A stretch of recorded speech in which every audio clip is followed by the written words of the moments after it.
Thank you so much, Sam and Adi and everyone here. I have really benefited. I've been able to be in this community every day this week, and it's just been a gorgeous week of Torah and practice. I'll also admit that I don't know about for you, but it's been a challenging week. It's been a difficult week. And I'm really excited that it's Shabbat. And I want to share a quote with you and then the beginning of a song. So the quote is from Jo Lillian Teeswordling. It was quoted by Adrienne Marie Brown in her fantastic book, Emergent Strategy. From starfish, I have learned that if we keep our core intact, we can regenerate. We can fall apart, lose limbs, and regrow them as long as we don't let anyone threaten that central disk's integrity. We can grow so many different arms, depending on what kind of sea star we are. We have to nourish ourselves with the resources we are surrounded by, with our community assets, if you will. And by doing so, we help keep ecosystems delicately balanced. So I invite you for a moment while I'm singing, feel free to have that image of the starfish. Feel free to practice and check in on your breath. I'm going to sing a little song about Shabbat and Shemitah, just the beginning of it.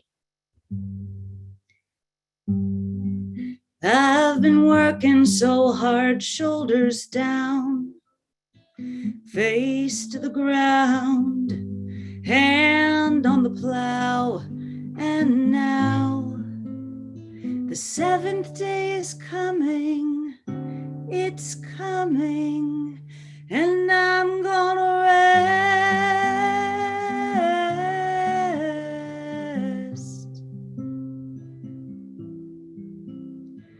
Rest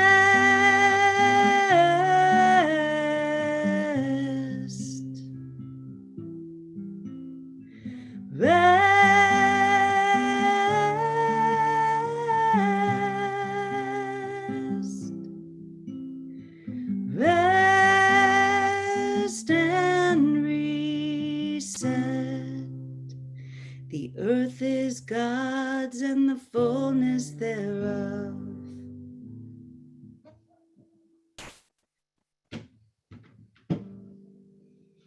So in the continuation of the song, the next verse after Shabbat, the seventh day, is about Shabbat Haaretz, another word for Shemitah, the Shabbat of the land that comes in the seventh year.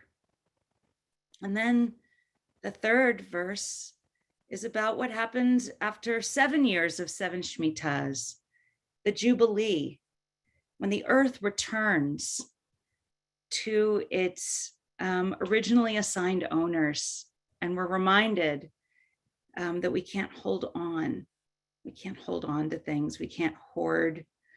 We can't perpetuate ownership. That, as the song quotes from Psalms, the earth is God's and the fullness thereof. And it occurred to me as I was thinking about Shabbat and Shemitah as Shabbat Haaretz, and this moment, which is the 19th of Elul, this moment of tshuva, of return, I realized how related all of these concepts are with one another. Actually related, and they don't share the same roots. There are actually three different roots in Hebrew, but they all share the same two primary letters, right? Shabbat, to cease, to rest, to declare something holy, and to just be in it. What we do together, to sit, shev, right? To literally sit and to stop moving. And then shuv or shav, to return, the center of tshuva. All of these, according to some etymologists, are related to the root of cessation, right? Shabbat, where we, in the model of the divine, stop our furious in action and cease. Tshuva, which at its root is a change in direction. And so the ceasing of going one way so that we can do an about face and return. And then just sitting, the cessation of action, of motion. Reminds me of the great Jewish Buddhist teacher Sylvia Boorstein's quote, title to one of her books, "Don't just do something, sit." And those of us who've been in this practice together know the benefits of that. But from the quote about the starfish and the wisdom of what it means to keep one's core intact, I've really been thinking about this as I've been reflecting on this incredibly challenging year that we're finishing as we go into Rosh Hashanah, as we're also in the Shabbat, not only of Ki Tavo, but the Shabbat directly before for Ashkenazim, Slichot. And it reminds me, this image of the starfish, that maybe Shabbat and Shemitah and even Jubilee, maybe all of this in the rhythm of the Jewish calendar and time is reminding us that it's actually okay to fall apart. It's actually okay to even have parts of us fall off. It's actually okay to lose things and to lose part of ourselves, because if the core is intact, what that means is we regenerate. When we learn about Shabbat in Exodus, in part of the Kiddush that we sing on Shabbat morning, Uvayom HaShvi'i Shavat Vayinafash. On the seventh day, when we Shabbat as a verb, right? Shabbat is a verb here. When we Shabbat on the seventh day, we Yinafash, another verb of the noun soul. We literally soul as a verb. It's more than resting. I would suggest it is exactly this regeneration from the core. On Shabbat, our tradition teaches us we get an extra soul. And so if we have to fall apart a bit, break down a bit, Shabbat actually, by sitting, by ceasing, by Shabbating, we ensoul, we resoul, perhaps we regenerate. Rest, release, restore, regeneration. It occurs to me that all of these different actions, whether we are engaging in Shabbat practice, whether we are engaging in Shemitah, Shabbat Haaretz practice, or in our own sense of Jubilee practice, all of these require trust. They require a trust that if we stop, we will be okay.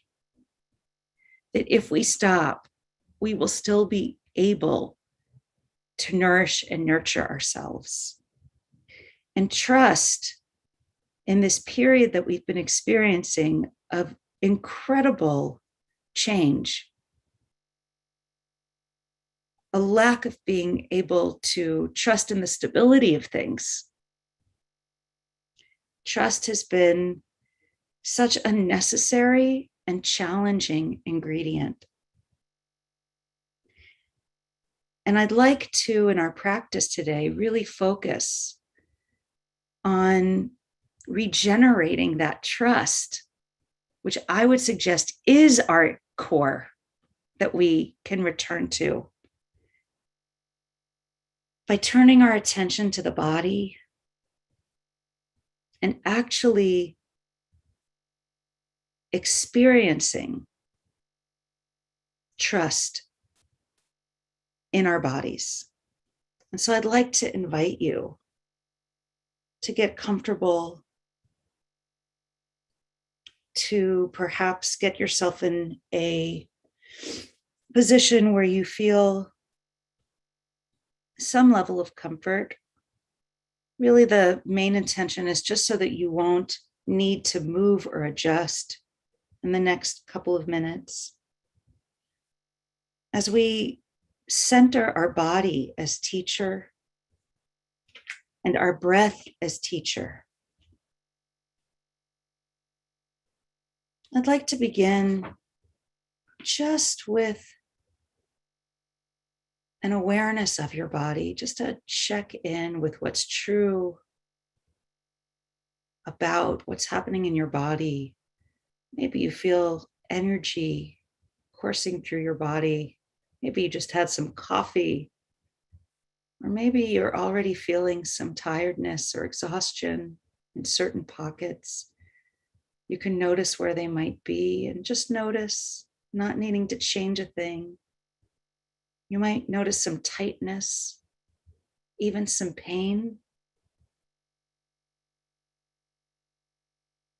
And the invitation is just to notice the quality of the sensation, the location of the sensation, and also to be able to notice that perhaps even as you're noticing it, it is changing, it is moving, it is dynamic.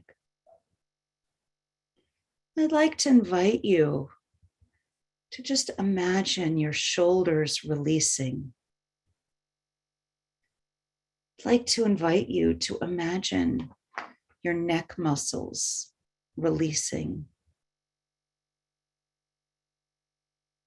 Perhaps you'd like to imagine the muscles in the small of your back releasing.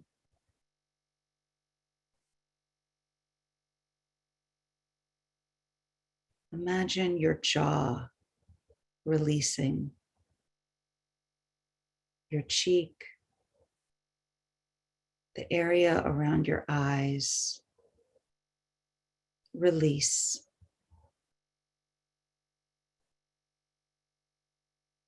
I invite you just to notice that you are, in fact, breathing. Whether you were conscious of it or not. Your breath was moving through your body with an inhale and an exhale. And now I invite you to bring your attention to this breath, wherever it's most accessible to you, perhaps in a cool feeling on the outside of your nostril on the inhale, perhaps in the expansion of the chest, or maybe you feel your breath deep in the belly.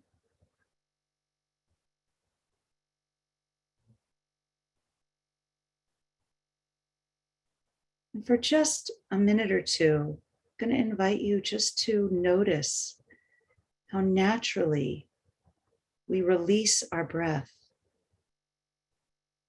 We don't hold on to it. We don't need to. There is always another breath coming. We can release and let go as we bring our focus to the truth of our exhale. We might even want to bring the word to mind. Release.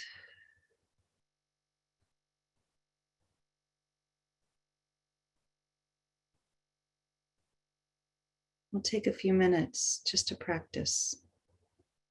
this release on the exhale.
Through our practice, we know and we remember and we experience that our body knows how to release and how to let go. And through our practice, we can notice that when we allow ourselves to let our breath go, we create space for the next breath. And the very focus on our breath is a reminder of trust. Our breath being trustworthy as it returns. Will a new breath come? There it is. Can I let it go? I can. The letting go of breath in the body, the release of tension in the body. Any transformation requires a release to create room for the new. Rest, remember, return, resoul, regenerate.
Rest and reset. The earth is God's and the fullness thereof. I invite you, if your eyes are closed or they're open, just to tilt your head down for a moment, so that when you decide to open your eyes, the first thing you see is your own body. And just connect to the truth of the body that you've been experiencing.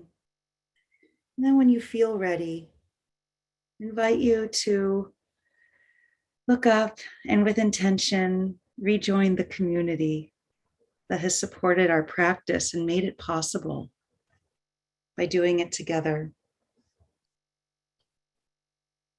And I'd like to suggest, perhaps as a kavanah, about to blow the shofar, that the shofar was also blown at the Jubilee year. And it in itself, the mechanics of how to blow the shofar, you have to release breath. It is a release in itself. It's modeling release, perhaps. And so I invite you, I'm going to do just a single blast of the shofar to allow yourself, if you like, the intention to release anything that you'd like to let go of for the purposes of return and regeneration.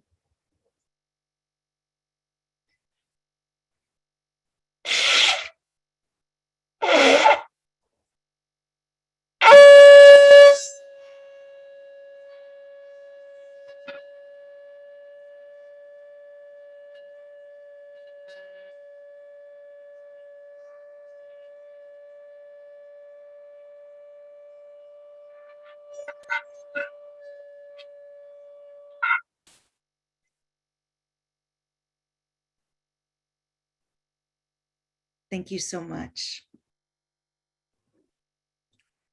Thank you, Dorothy, for that wonderful teaching and beautiful practice.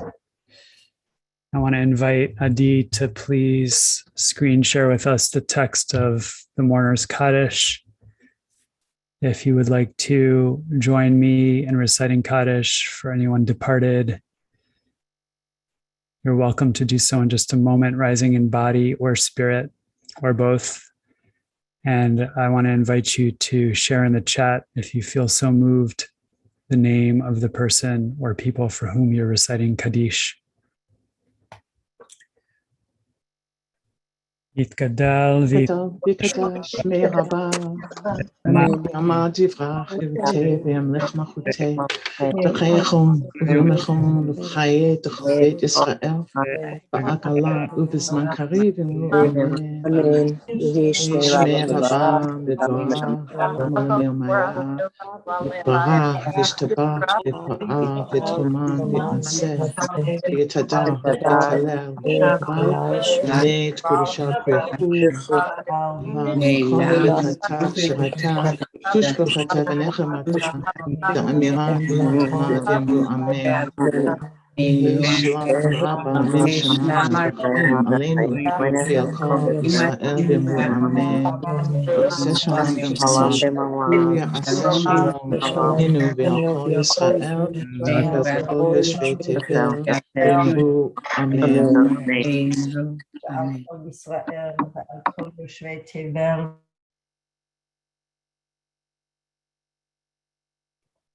Amen. May the memories of those departed inspire us to acts of loving kindness, compassion, and world repair. And may their memory be for blessing. You're welcome to stay on now for about 15 minutes of Q&A with Rabbi Dorothy. And if you're going to be taking off now, I just want to invite you to check out once again our October 10th retreat opportunity with Rabbi Sheila Weinberg and John McCransky. Adi will place that in the chat once again. And also to check out the Brit Chazon, the Chazon Pledge, which allows us to make personal commitments to work toward greater sustainability and address climate change as a community. All of the faculty at IJS are committing to the pledge, and I want to invite you to join us as friends in this important work of taking our inner work off the cushion, so to speak, and into the realm of activism. For those who are leaving, I want to wish you a Shabbat Shalom. And I pray that it will be a Shabbat of peace, of good health, of restoration. And as Reb Dorothy reminded us, a time to rest and reset. So thank you again, Dorothy, for that wonderful, beautiful teaching. Really, truly an inspiration. And such a beautiful way to couch the essence of Shemitah practice as being connected to Shabbat, our practice of sitting still and ceasing all of our world controlling activity, and also the season of Teshuvah. What a beautiful image, that image of the starfish. And I wanted to check in with you about the question of the relationship between that work for us intrapersonally, right, in our own being, and then how we take that into our relationships. Because this week of the Shofar Project, we're exploring the interpersonal aspect or aspects or dimensions of Shemitah, not just focusing on letting the land lie fallow and resting ourselves from all of our hard work of trying to squeeze more profit and more produce out of the land. And I love that imagery from your song also, right, of letting go of the plow, right? Certainly we can rest and reset in that way and return to our spiritual core when you put down that kind of work.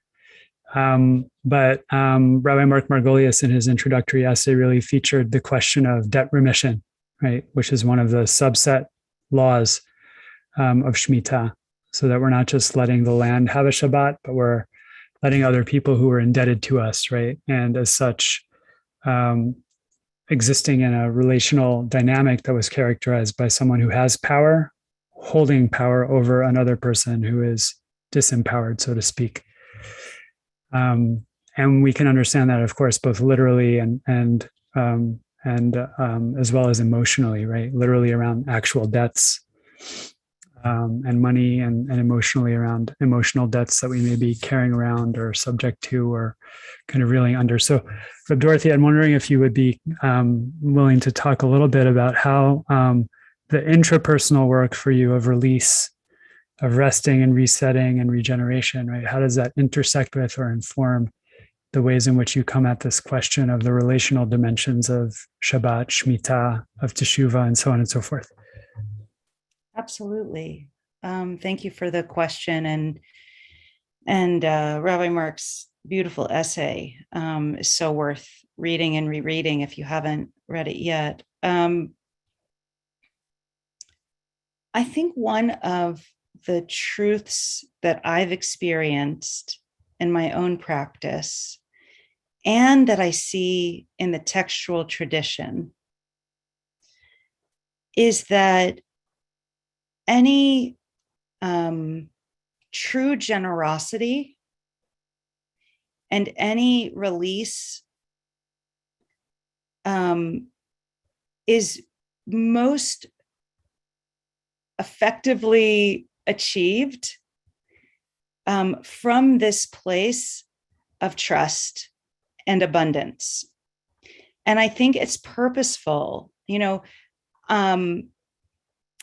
in the descriptions of Shemitah, we're told we do this because the earth is God's, it's not ours, right? And the psalm that I quoted in my song the earth is God's, and the fullness thereof.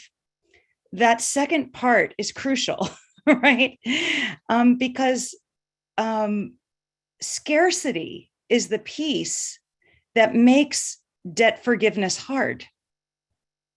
If there was plenty for everyone, and we knew that and we felt that, then me giving this to you, who cares? I've got more, right? I mean, I just think back to, the beginning of the pandemic with all the images of the toilet paper hoarding, right? If there's plenty, you don't worry about it so much. But if you start feeling there's not enough for me, then generosity is very, very difficult. And so I actually feel like weekly Shabbat practice, combined with so many other spiritual practices that we engage, like blessings, brachot, right? And gratitude practice. All of these are part of making abundance a part of our lived experience and articulating it. And I feel that the best transformation comes from abundance and not scarcity. And I personally, Shemitah is something that I'm growing into in my practice. And I've signed up for the Chazon Brit, and I recommend others do. But Shabbat is a practice that I have engaged for decades now. And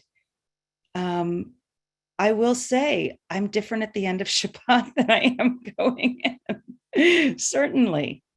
In the same way that I was different at the end of the sit than I was in the beginning, as is the quality of my voice, right? When we fill up, we are just able to give more and more freely and more truly. And again, with the image of the starfish, it does not take anything away from us. It actually allows us to grow. Beautiful. Thank you for that sweet response. It reminds me of the Dalai Lama's teaching, right? That when it comes to our material wealth, the more we give away, the less we have. But when it comes to our spiritual wealth, the more we give away, the more we have. Right. And our spiritual wealth, is our compassion, our sense of fullness, right? Our wisdom, our love, our empathy, our joy, and our wisdom. So thanks for that. And a related question here from Laura, which I think speaks to the question of our spiritual core and our spiritual wealth. Would you expand a bit on the challenging and inspiring notion of the word soul as a verb? A verb, vayina fash, that you cited from Genesis chapter 2. Yes, absolutely. I love this. I try to teach this whenever I can, because normally when we get a translation of this verse, it's just like, and on the seventh day, God rested, God ceased from labor and rested. And to me, it just is such a poor rendering, of the fact that what we get that God actually did, that the divine is modeling for us, are two verbs that we really usually only know as nouns, right? And so I really like to I find it very suggestive to say, what does it mean to Shabbat? And I will often ask the question, I'll ask it for you right now. If you had all of Saturday, I was going to say, if you have all of Saturday to rest, what activities would you choose? But if I said to you, tomorrow, you can do anything that will refill your soul, what would that look like? It might there might be like some shared part of the Venn diagram. But for me, they're really different. They're just really different ideas of what's happening. And then that second verb, once we move on from Shabbat, we get more guidance. And it says more specifically, you will soul. The rest of the 6 days of this week, you're gonna body and soul, more, right? You're gonna act, you're gonna work. But on the 7th day, you're gonna soul. And the tradition, as I mentioned, there's a beautiful teaching that says from that word, vayinafash, it means that literally we get a double soul for Shabbat. From Friday night through Saturday night, another soul comes in, right? And so for me, look, this whole month is an experience of kind of changing the proportion of our perspective, to turning it more internally, to having more kind of soul glasses, soul vision. But Shabbat is a weekly time to do that. What fills your soul? How do you ensoul, resoul? And again, I feel that directly connects into regenerating in the way that fuels our core, so that we can be more effective in our work, in our transformation work, the rest of the week. Though I don't need it to be functional. I'm happy just to rest with the divine. Thanks for that. I think you've spoken to this question from Philly, who asks, can you suggest any small steps toward letting go, which can be scary? And what I'm hearing you say is that actually, the big Shemitah that comes every 7 years, right? That's a really big ask of people. But if they've been kind of massaging this Shabbat way of letting go, week by week, and bringing that even, I'll add this into the week, because actually our tradition encourages us to take Shabbat moments during the week and kind of keep the consciousness of Shabbat alive in our nervous system, during the week. Then when we come to Shemitah, it's possible that as individuals, as communities, as a society, right, we're more primed to engage in the big release. And maybe, Dorothy, you'd like to add something more about, how do we kind of take baby steps, in by degree, graded steps over time, that can ultimately help us overcome our fear of bigger letting goes. Yeah, thank you so much for that. Time is always such an issue. The teaching is so, focused because of the time constraint. But if we'd had more time, I would have done a larger guided practice of the breath. I find that if I'm feeling scarcity, if I'm feeling anxiety, if I'm feeling worry, right, and I want to check into my trust, I want to touch into that. For me, it works. If you have asthma, if the breath is a difficult anchor, I can suggest other things like, body sensation. But for me, the breath really works because I simply go, to a place of like, can I trust that my breath is coming? And I just sometimes can even just go, breath, there, there it is. And also because the word nishima is related to nishama, the word for breath is the word for soul. I can say, is my soul here? Oh, it's there. Is my soul here? Right? And it can be a way of just in a moment of seizing up, to just check in with something that is reliable, that is stable, that is true, right?